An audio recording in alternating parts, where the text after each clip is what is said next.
Hello everybody, and welcome back to BiteSize Breaks. In today's video, we're going to be exploring Alton Towers, riding their record-breaking roller coasters, and staying over at the Alton Towers Hotel in one of their amazing themed rooms. All to answer the question of, is Alton Towers worth it in 2026?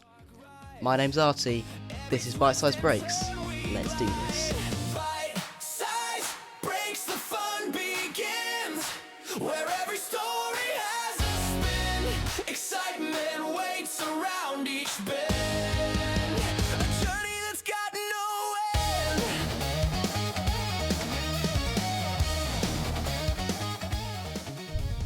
Okay everybody, so we're going into Alton Towers now. We just passed the entrance, don't know if you can see that or not, but we are now in. So we have about 2 hours in the theme park. We're going to make the most of that and see you at our hotel room.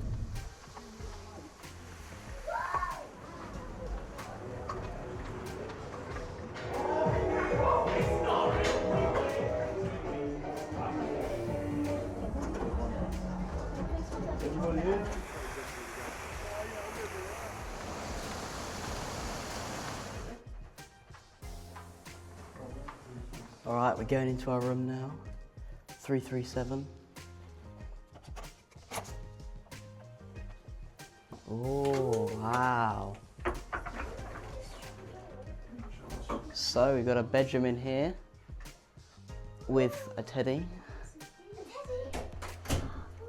We do get the big teddy. Should we put the big teddy in the wardrobe? Double seats there. That's really Very fancy. adorable. So this is the Moon Explorer room. Oh, these are the bunk beds here. Lots of knobs and dials and things.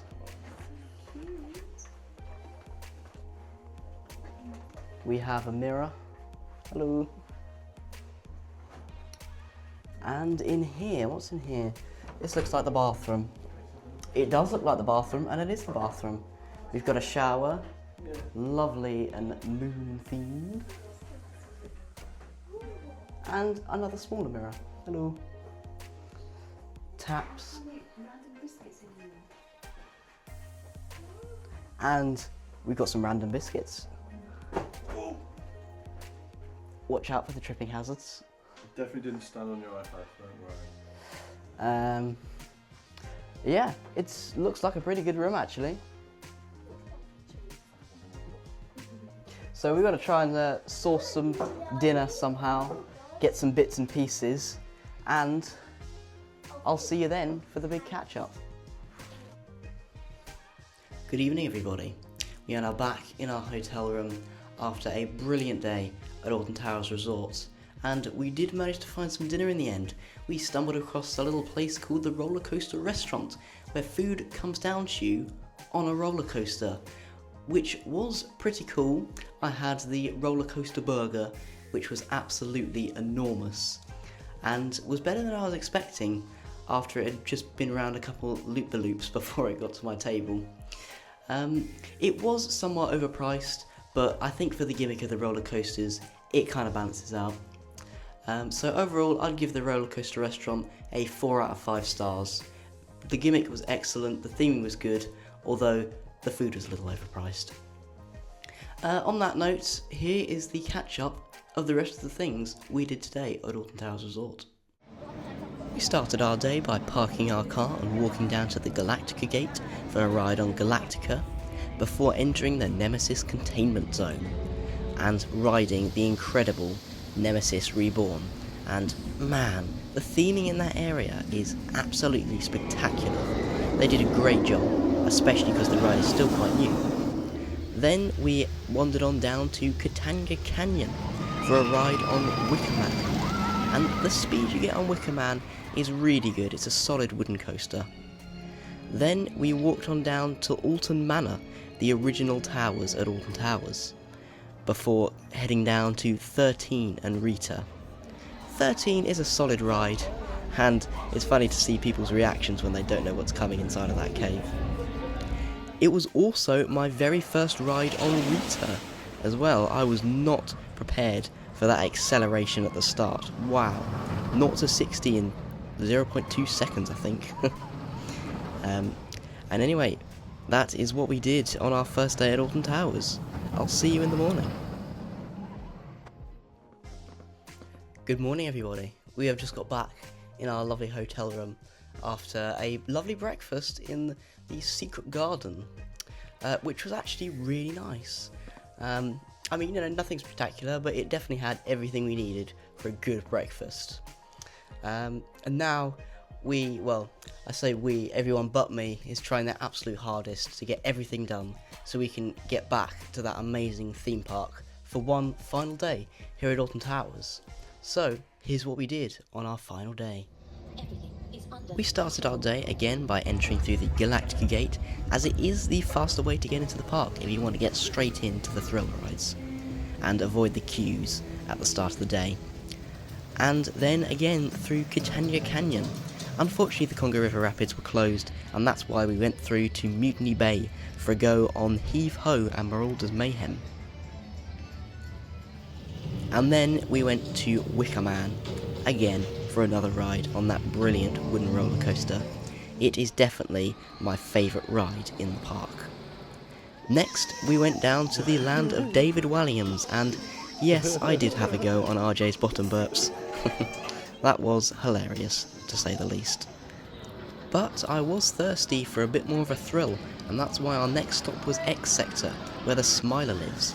A coaster with 14 inversions, world's first. Yeah, that ride is pretty intense, but still amazing. And now, while I didn't go on Oblivion, I still got this cool shot, plummeting into the ground. And then, our final coaster of the day was Spimble Whizzer, which is getting quite rough. You do get beaten up. And then, we took the monorail back, which is the perfect way to end your day, if you're willing to wait a bit, because everyone will be leaving with you.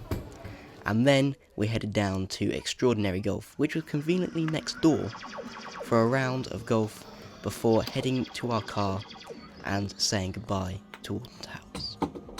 So close.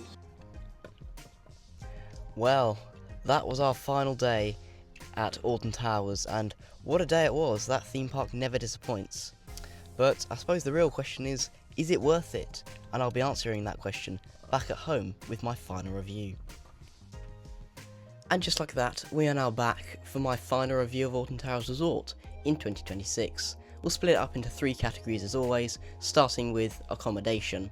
It was really nice, very well themed, brilliant breakfast, just a little cramped, and for that I'm giving it a 4.5 out of 5 stars. Next up, we have things to do, and this is where Alton Towers shines and gets a 5 out of 5 stars, because it's a world-class theme park. You've got a water park and mini-golf. You will never find yourself bored during your stay at Alton Towers Resort. Next up, value for money, and it's a little expensive, but you're definitely getting what you pay for. The initial cost isn't too bad, but then everything you buy in the theme park adds up and turns it into a rather expensive trip, but you are definitely getting what you pay for. And so that brings us to the big question of, is it worth it in 2026? And in my opinion, absolutely. You will definitely value your trip to Alton Towers Resort. And I had a great time, we all had a great time. And I would say that sums up this episode of BiteSize Breaks, but it doesn't, because I've got a special treat for all of you who have watched till the end. And that is the opportunity to be in my next video. All you have to do is subscribe, comment down below, and you will get your name in my next video. So just do those 2 things, and I'll catch you in the next episode. Goodbye. Bite-size breaks, taking you away. Holidays, holidays.